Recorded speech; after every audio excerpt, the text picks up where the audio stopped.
dia. É um final de semana abençoado aí para todos nós.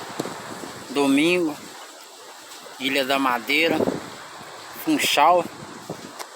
E aqui é uma parte da praia.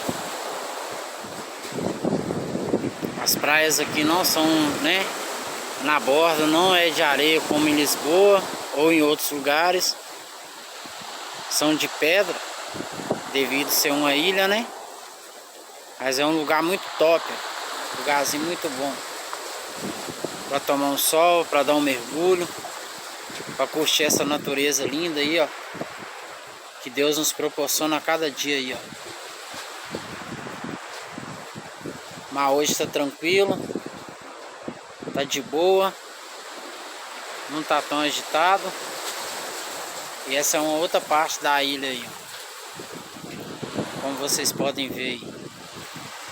Bacana, o pessoal chegando ali, ó, se preparando ali para tomar um sol, para entrar no mar. E é isso aí. Bom dia. Um abraço a todos aí.